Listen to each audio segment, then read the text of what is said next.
Hello, I'm Miranda Goody and I'm the Senior Curator of Ceramics here at the Potteries Museum and Art Gallery in Stoke-on-Trent. We have a lot of ceramics at the museum, and I have to say this is possibly the plainest teapot that we've got here in the cafe. But we've got a lot of very beautiful teapots and tea sets upstairs, so why don't go and have a look at one? So here we are in the ceramics gallery, and I'm standing by the case of porcelain that was made at the Newhall factory in Hanley in the early part of the 19th century. The Newhall porcelain factory was the first one to make true porcelain in Stoke-on-Trent, and it ran for a period of around 50 years, was very successful. There's nothing now that survives of the factory itself except for the pots that it made. But what you can see in this case is a model of what was said to be the new hall itself, Shelton Hall as it would have been. The pots weren't actually made in this rather nice neoclassical Georgian building. They would have been made in workshops around the back, but it was this building which gave the factory its name. I thought it would be nice to look at one of the tea sets that we have made by the Newhall factory, but one that's not usually on display. And it's rather a charming set. We don't have the complete service, but we have got the key pieces: the teapot, milk jug, sugar basin, cup and saucer, and the slop basin for the lees of the tea when you want to have a refill. And this is a particularly elaborate service. It would have been a very expensive one in its day. It's decorated under the glaze with cobalt blue. It's got printed and painted decoration, and then it's got elaborate gilding to all of the pieces themselves. But it's the prints that I wanted to look at particularly, because they are printed over the glaze and then have been hand coloured. But the subjects are mostly those of motherhood, of women with babies and young children. Very idealised versions of motherhood, but charming nonetheless. And they're mostly based on prints by the artist Adam Buck. Adam Buck was an Irish-born artist who worked both in Ireland and in England. He was very successful. He did a lot of portraits and a lot of rather idealised subjects, again, of young women with their babies, of children playing together. And these were extremely popular because they were engraved and sold at the print shops of the day. Adam Buck would have done a watercolour. It would then have been engraved on his behalf, and it would have been published and sold through the bookshops and the print sellers of the period. Ackerman's Repository of the Arts was one of the main places for buying these sorts of prints. And then they would be taken back to people's homes, they would have been framed, put on the walls, or if you were a potter or an engraver looking for a subject to decorate your wares, you would have bought them, taken them back to your factory and copied them to put onto pottery. Copyright protection at that period was very slight indeed, and so there was really no way that either the publisher or the engraver or the original artist could stop the potters from reproducing their wares in other mediums. And that's what you have with this tea service. We don't have many of the source prints for this tea service, but we do have one example that I can show you. And this is a rather nice picture of a young woman teaching her baby to play the harp. I'm not sure how successful that would be, but it's quite a charming little image. And the potters would have brought this back, they would have given the image to their engravers, they would have re-engraved it so that it could be printed again and placed onto the pottery. And you could have it as penny plain or twopence coloured. Because here is an example of the same print, just in black, printed in black. And here, on the teapot, you can see the same design again. It's been printed in a single colour, and then it's been passed to the enameller, and she has picked out the colours of the print itself, with the lady's dress, the harp and so forth. And all of that, of course, would have added to the cost of the set itself.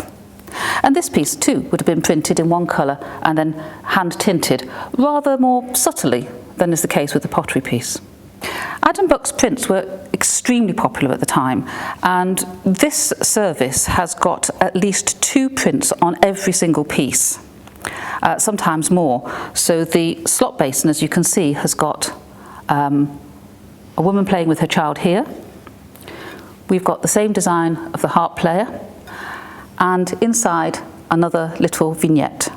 And that's in addition, of course, to the printed fruit that we have. So there was a lot of work going into this service, and it would have been a very expensive set to have. All the decoration on this service would have made it very expensive indeed, and there would have been a lot more of it originally. It was almost certainly made as a service for 12 people. So that would have been 12 cups and saucers, and not just teacups. There would also have been a coffee can to go with each saucer. So 24 cups, 12 saucers, the milk, the sugar basin, the teapot, and originally a teapot stand with it as well. This service came to us in 1958 and came to us through the Art Fund. It had originally belonged to Major Stringer, who in the early part of the 20th century was in charge of the Newhall factory, which had succeeded the manufacturers of this service. And it was Major Stringer who wrote the first book on the Newhall porcelain factory, built up a large collection of wares from that factory, and eventually they came to us, as I say, through the good offices of the Art Fund. And many of the pieces that you can see in the case behind me also came from his collection. The Newhall factory knew that not everybody could afford a service like this, so a lot of their patterns were available in more affordable versions. You could have the service printed simply in black, just with black lines painted on to highlight the handle, the rim, and so forth. If you wanted to pay a little bit more, you could have it in black with a simple gold rim, slightly more expensive than the black, but still affordable. If you wanted to push the boat out a little further, you could have it with a very elaborate gilded pattern around it. But this service, with the underglaze blue, the printing, the enamelling and the gilding, would have been top of the range. If you couldn't afford something as expensive as this, or even one of the simpler single colour porcelain services decorated with Adam Buck prints, then you could still have his designs on pottery, but not perhaps quite as elegantly engraved and decorated. Here we have an example of a Newhall saucer with a design of a woman playing with her child, and that's very much like the original print itself. And here we have a much cheaper red earthenware goblet decorated with copper lustre, which has been printed with, as you can see, the same subject, but not quite to the same quality. It's been printed in a dark reddish brown, and the colour has been, quite frankly, blobbed on. It's not been done in a very sophisticated manner whatsoever. But you've still got the same subject matter, and on the reverse of this one, again, the mother instructing her child. And these subjects were hugely popular and carried on being made right into the 1820s, 1830s, without updating the clothing or indeed adapting them very much at all. The images of mothers instructing their children are idealised, they're charming, the children are good and interested and willing to learn. But as anybody who's been involved with homeschooling during the pandemic knows, it's not always that easy. And so sometimes it was necessary to encourage children and to, if necessary, reward them for good behaviour when they really had settled down to their lessons. And I just want to show you two pieces that were excavated in Stoke-on-Trent that are typical of the sorts of wares that would have been made and sold very, very cheaply as gifts for good children. These two little plates, children's plates, were excavated from the site of St Paul's Church in Burslem, which they started building in 1827. The foundation stone was laid in 1828. And as the foundation stone was being laid, the potter Enoch Wood, who had his factory in Burslem, buried a time capsule of his pottery in the foundations. And as you can see with these two pieces, you've got the same sort of subject of a young woman and her child here. This one, printed subject matter, not after Adam Buck, but of that general style. And it's titled A Reward for Diligence, for attending to their lessons, paying attention and being a good girl. And she seems to be given another reading book with a pile of them here as well.